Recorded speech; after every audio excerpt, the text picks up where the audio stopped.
Olá, meus amigos. Antes de entrar na história do vídeo de hoje, eu queria só te lembrar de sempre dar uma olhadinha na descrição de cada vídeo que você assiste, tá bom? Porque muitas das perguntas que alguns de vocês têm feito aqui para mim já estão respondidas lá na descrição do vídeo, tá?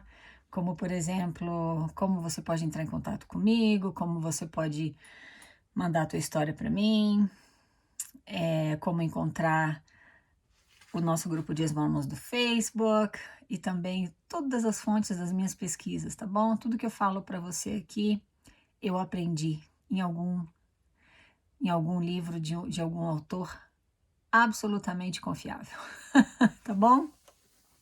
Então tá aí a dica para você. Bom, a história dessa nossa brasileirinha aqui de hoje é uma história que trata sobre um assunto que eu acho que a gente ainda não tratou aqui.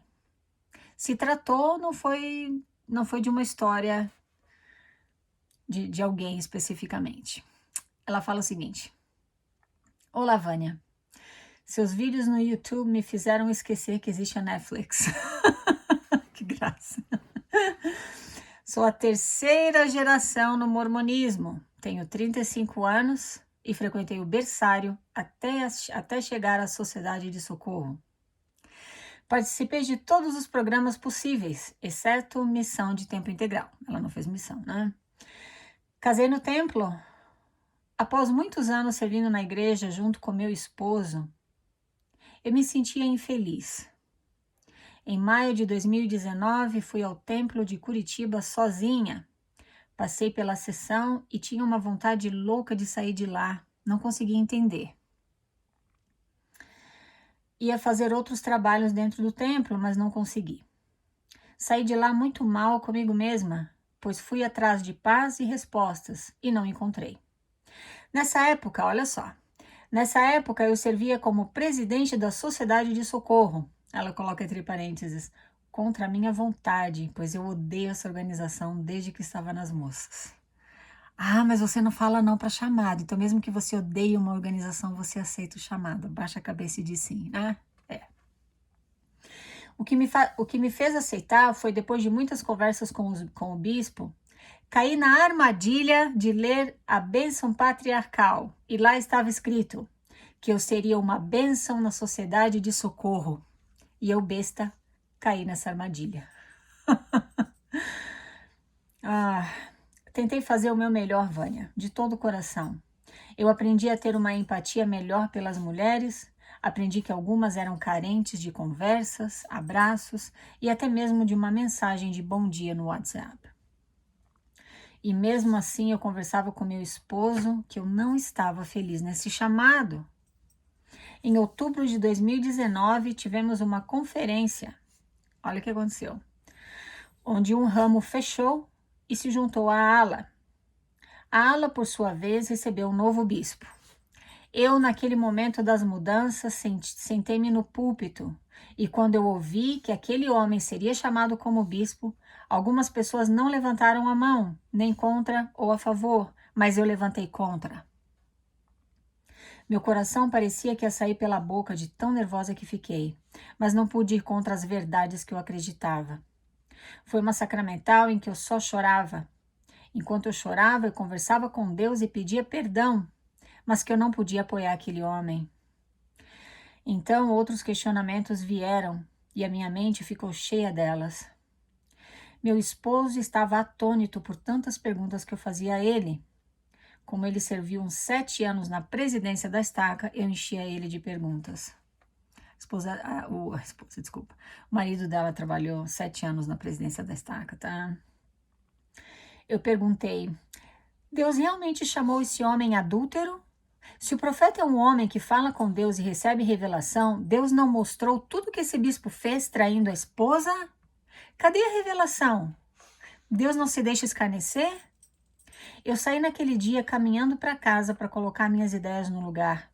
Foi uma semana complicada, pois vieram as entrevistas com o presidente da estaca e foram verificar a veracidade das informações e envolveram também a autoridade diária e no final acabou em pizza. Na última entrevista, eu ouvi que deveria me arrepender e apoiar o ungido do Senhor.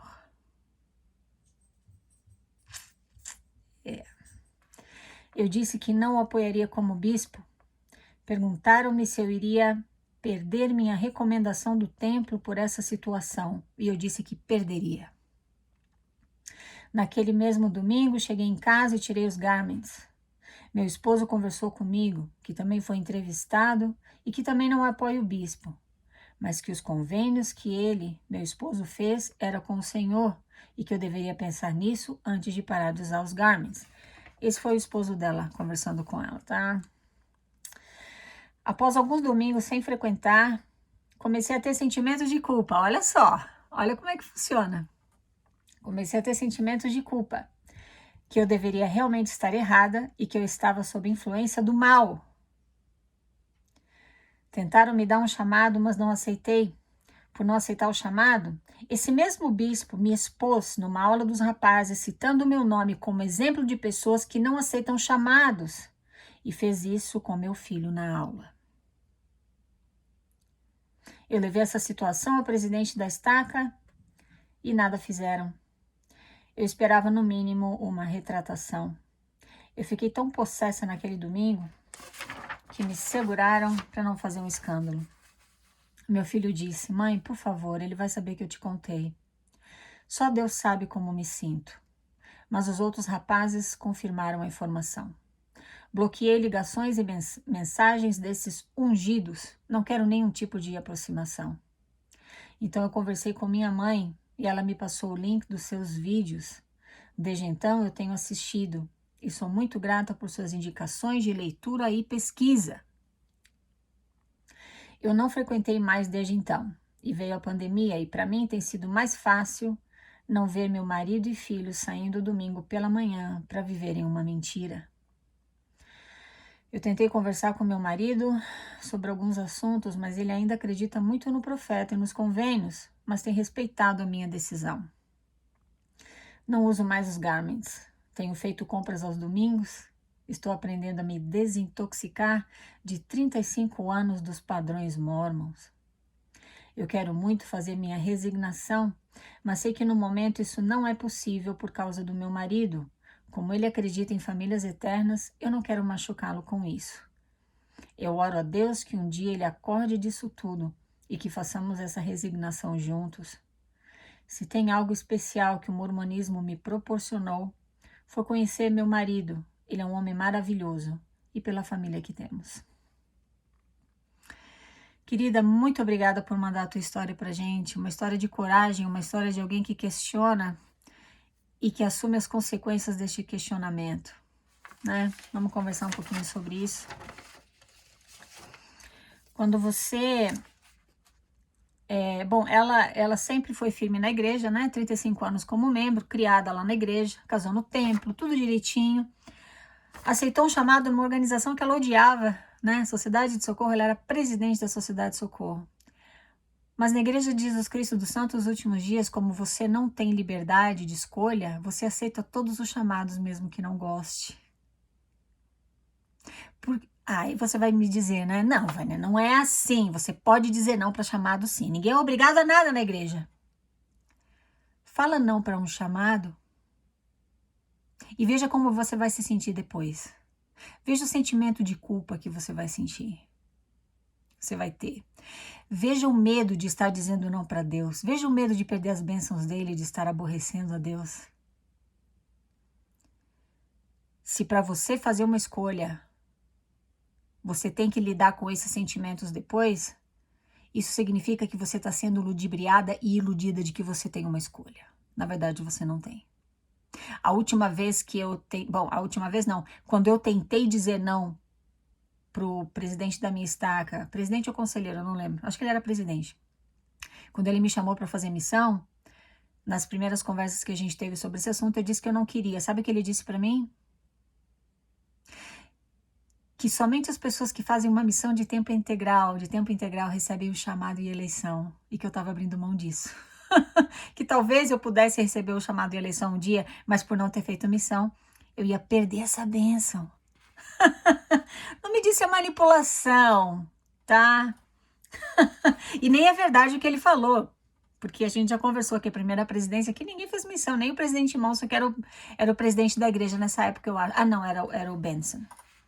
Mas tudo bem, isso é outro assunto. Então tá, ela trabalhava na Sociedade de Socorro. Aí foi chamado um bispo que ela deveria apoiar, né? Só que ela sabia que o cara era adúltero. Ela sabia que ele havia traído a esposa. Presta atenção numa coisa aqui, você. Presta atenção numa coisa aqui comigo. Se a igreja de Jesus Cristo é tão fácil de entender, né? Mas a gente, quando tá lá dentro, eu sei, a gente não entende, não, e não enxerga. Se a igreja de Jesus Cristo dos Santos dos Últimos Dias fosse guiada por revelação, como eles te convencem que ela é, se Jesus Cristo fosse o cabeça dessa igreja, apesar de todas as imperfeições das pessoas, de nós como seres humanos, você não teria homens adúlteros, como esse cara aqui que foi chamado como bispo, tendo um chamado de pai da ala, de pastor das ovelhas. Aquele homem que deve ser o exemplo de tudo que ele ensina.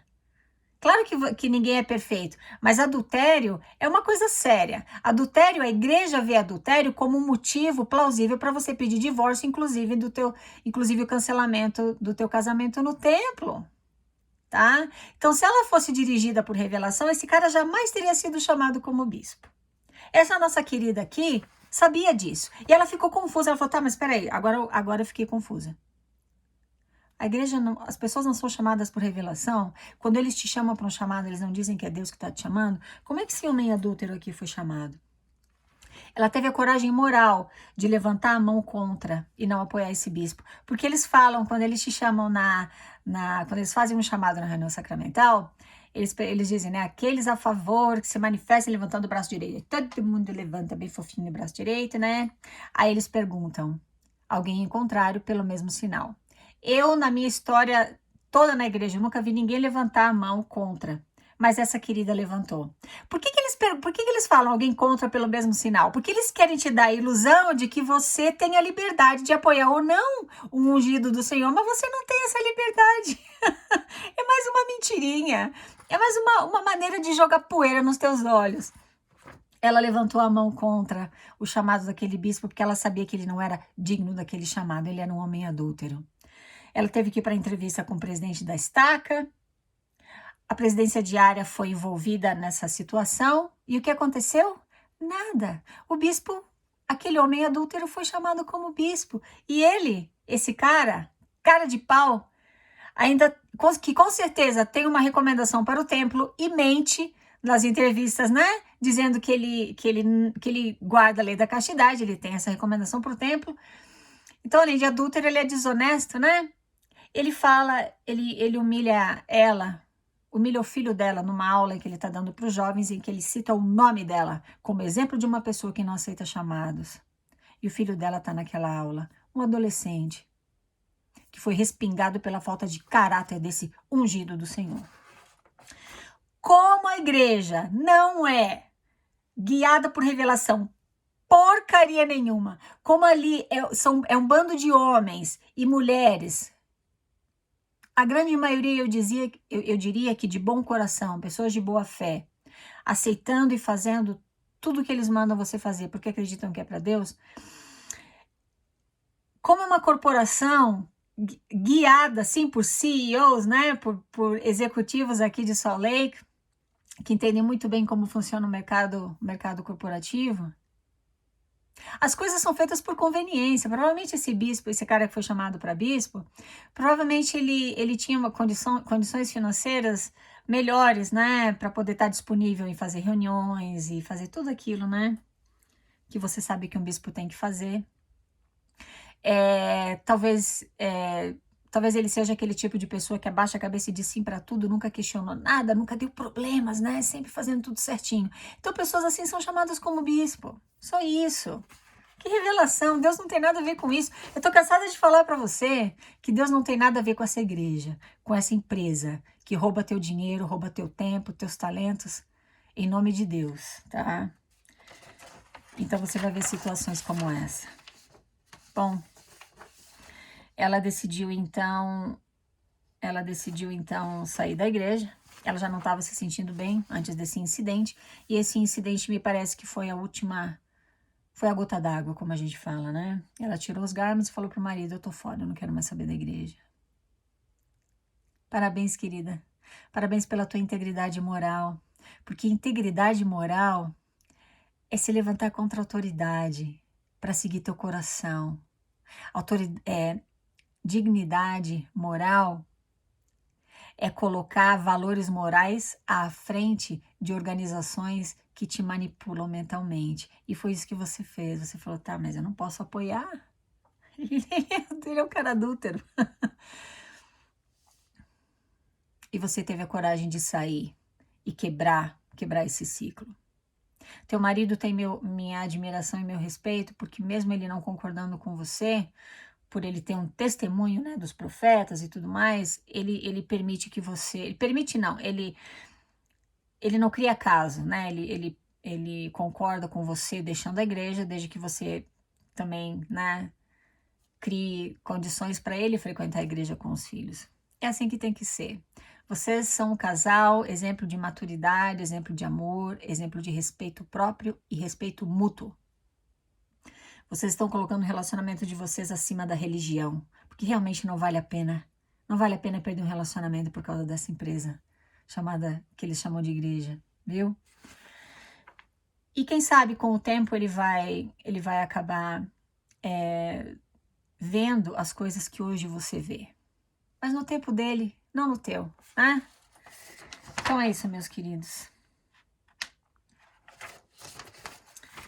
Presta atenção. Cuidado com instituições que não permitem que você questione, que não permitem que você se levante contra a autoridade. Cuidado com instituições que não permitem que você coloque seus valores morais acima do autoritarismo deles. Muito perigoso. Muito obrigada por me escutar, meus queridos. Falamos na próxima. Tchau, tchau.